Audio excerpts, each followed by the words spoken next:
seno uko sobo kele kele obalo mo matino hosu oyo mabolo monne naya emu bimbo managing director Martins Enterprises Odogo Ozi Satula Yodida Maya Dara the Chacha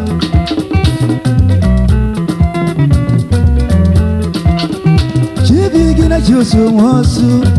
Umako Kalia Rewa Basna Sumei Opoko Sime Na wane mwebedio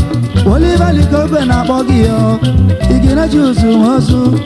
Onyo mamulu nobio Kenele mulo lozo Pashonu mabalo nyoma Oliaku mako kalia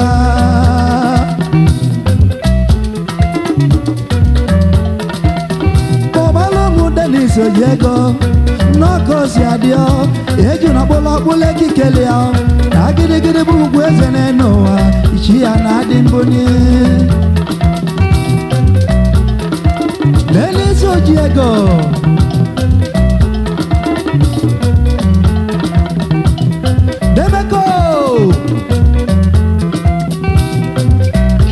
Executive Ishiana Dimbuni one of Osumeni Ofoya Nasinono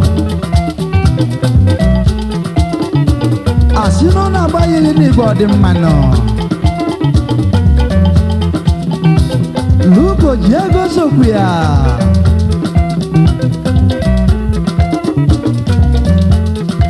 Uka chinako na ba Omune pulo mweba nanya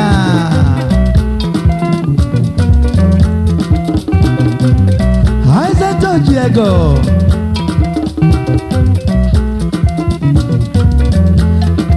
Hariyanzu one Omeka pulo nanya Nono Obalo monyo gadele ma Shibu bene pulo Eze di nachi wano wakati tini bodogo Chief FC ezimo Oboko sime Nonye mwelo mweji mwelako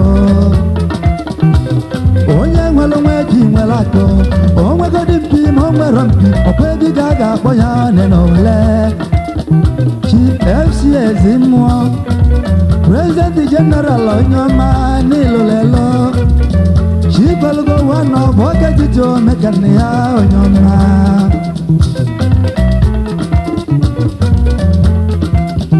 Opo nevi ya bawumawo Opo abu de bencha mabola Lord Ebele Lord Okonkwe Oshimile wano bia